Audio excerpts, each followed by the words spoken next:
One. Good afternoon, everyone. My name is Bryony Parker, and today we are hypothetically time traveling back to the early 1900s.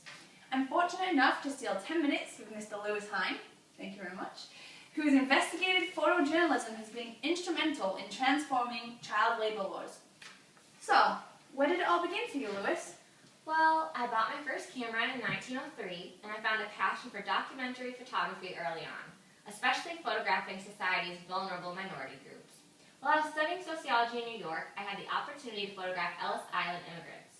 Following this assignment, I wanted to expand my horizons further, and this type of photography became my primary focus from that moment onwards. At this point, the field of photojournalism had already experienced radical digital changes throughout the 1800s.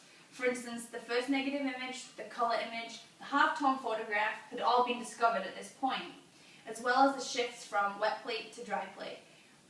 The majority of your work was black and white, or is black and white, sorry. Why did you not experiment with color images? Well, firstly, it was very expensive, and I was not making a great deal of money for my photographs. Secondly, my images seem more authentic in black and white. I aim to capture subjects looking into the camera, and I attempt to depict and communicate intimacy with my viewers. Yeah, I agree with the authenticity, and there's absolutely no doubt that your photographs communicated intimacy. Thank you. You're also notorious for publishing charities and commons. What did you hope to achieve with this series of photographs? My objective all along has been social reform. I wanted to make people aware of the harsh realities, especially pertaining to children in the workplace. Through my images, I want people to exert the force to right wrongs. Yeah, I can see that.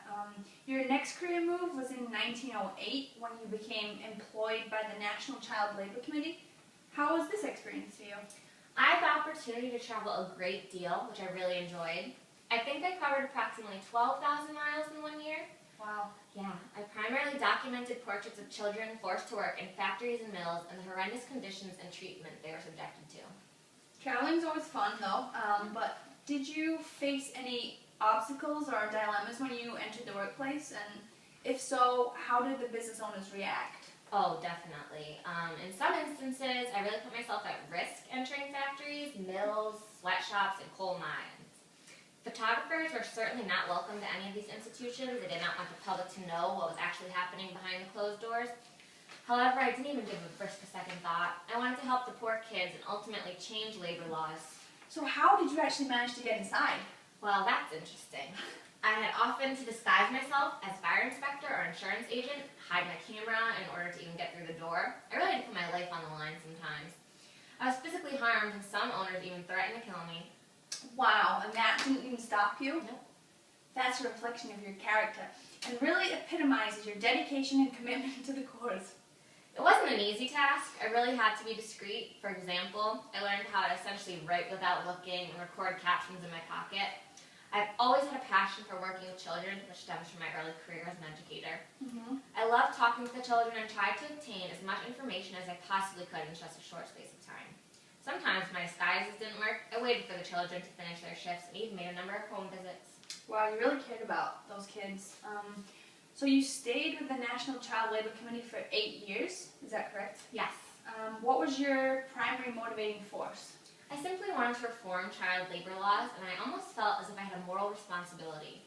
The environment that these children were forced to work in was dangerous and unsanitary. I had to expose the truth behind the working conditions and physical and emotional abuse these children were exposed to.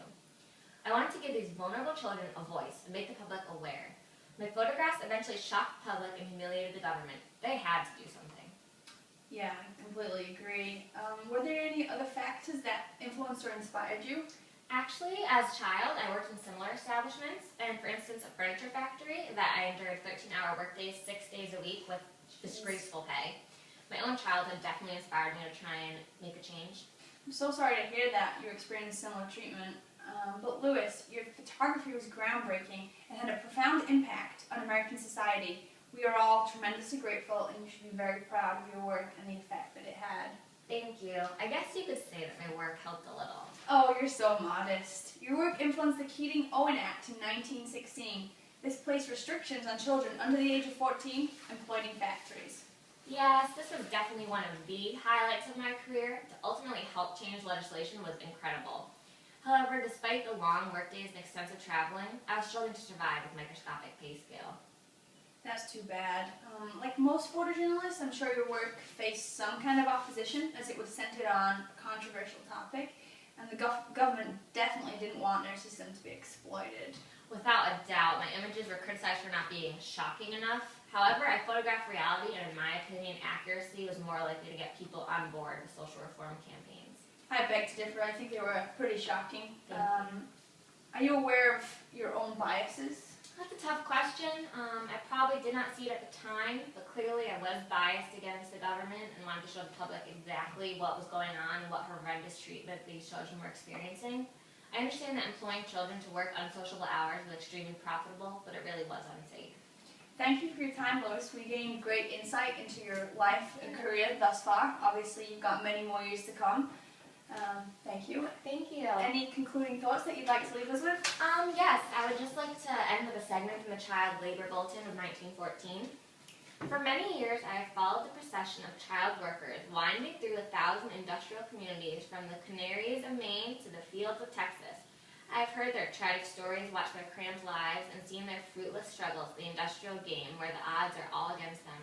I wish I could give you a bird's-eye view of my varied experience. You've definitely opened the nation's eyes and hearts. I'm sure child labor would still be exactly the same today if you had not taken it upon yourself to try and make a change. The world really needs more people like you. Ladies and gentlemen, this is Mr. Lewis Hine. Thank you for watching, and we'll be back at the same time tomorrow to profile another renowned photojournalist. Don't miss it.